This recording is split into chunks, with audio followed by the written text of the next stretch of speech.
इतना तो तय बाटे कि चौकीदारवा जागता और चोरवा सब भागता। तो इतना तो तय बाटे कि चौकीदारवा जागता और चोरवा सब भागता। मैं भी हूँ चौकीदार,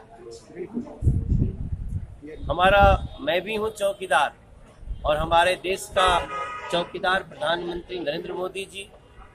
हमने अक्सर देखा है, हमने देखा आधी रात को जीएसटी बनते देखा, हमने आधी रात को SC/ST आयोग, ST/ST जो एट्रोसिटी बिल है उसको वापस होते देखा। हमने हर आधी रात बहुत सारे देश से वापस लौटते अपने प्रधानमंत्री का हमने दिल्ली में स्वागत किया। रात में हमने सर्जिकल स्ट्राइक देखी, रात में हमने एयर स्ट्राइक देखी। तो इतना तो तय बाटे कि चौकीदारवा जागता और चोरवा सब भागता। सर एक आखिरी क्या हुआ? अब तो आप लोग के समक्ष सब आ ही रहा है। हमसे दिल्ली के बारे में पूछिए। बेसिकली अभी हम लोग इसी पर टॉपिक पर हैं कि सीटों के बंटवारों पर क्या चल रहा है। नहीं, दिल्ली में या और कहीं जगह? दिल्ली में। अच्छा, क्या दिल्ली में बता दीजिए। अब दिल्ली में तो हम लोग ये मान के चल रहे हैं कि चाहे आम आदमी पार्टी अलग लड़े, कांग्रेस अलग लड़े, या फिर वो एक भी हो जाए, हम लोग उनको एक ही मान के चलते हैं। और बीजेपी अपना सातों की सातों सीटें, हर सर्वे में हम आगे हैं। हमारा जो सर्वे खुद का भी है उसमें भी हम लगभग 58% वोट ले रहे हैं दिल्ली का। तो सामने किसी का गठजोड़ हो या ना हो, हमसे फर्क नहीं पड़ता। बिहार की राजनीति को सर कैसे देखें? यहाँ पर जो गठबंधन अभी तक नहीं हो पाया है। नहीं, बिहार में एक जो महागठबंधन, भारतीय जनता पार्टी, जदयू, हमारे LJP और ये जो गठबंधन है, ये मैं समझता हूँ सारे महागठबंधन पे भारी। और जो हमने बिहार में पीछे सीटें जीती थी, हम उसमें 1-2 बढ़ाएंगे ही, ऐसा हमारा विश्वास है। गाँव घूम पाएंगे हर गाँव अपने इलाके में? नहीं, वो ऑलरेडी घूम ही रहे हैं। जो पहले से भी जो लोग हैं या जिनका भी बीच में गठबंधन के में कुछ फायदे हैं तो कुछ नुकसान भी हैं। कुछ हमारे बहुत ही अत्यंत सक्षम सांसदों का इसमें उनका त्याग भी होगा।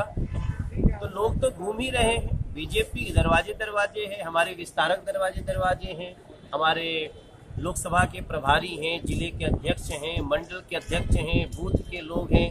हमने तो बूथ योजना के साथ चुनाव लड़ने की है। तो एक बूथ पर लगभग 57 लोग हम लोग के लगातार लगे हुए हैं। हम उसी आधार पे अमित शाह जी की योजना जो है वो पिछले साल भर से हम लोग चुनाव की तैयारी में। अच्छा, ये बताइए कई दलों का देखिए, बिहार में तो महागठबंधन क्या हो, तो पहले से भी लोग एक होकर लड़ते ही रहे हैं।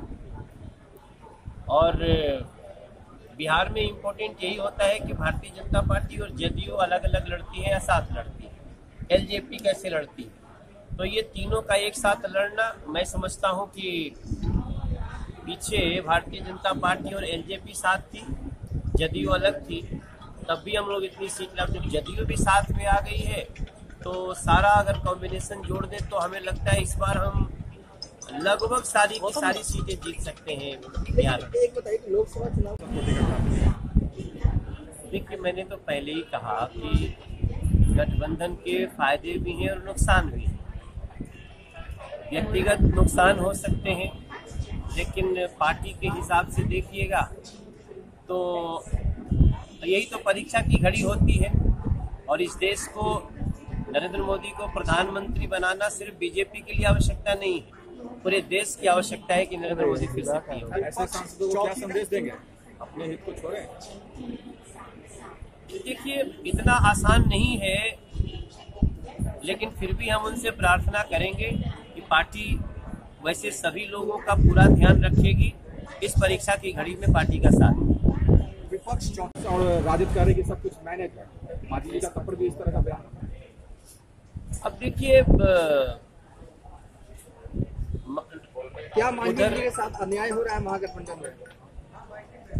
कि ये तो तय है कि मांझी जी के साथ न्याय तो नहीं हो रहा है।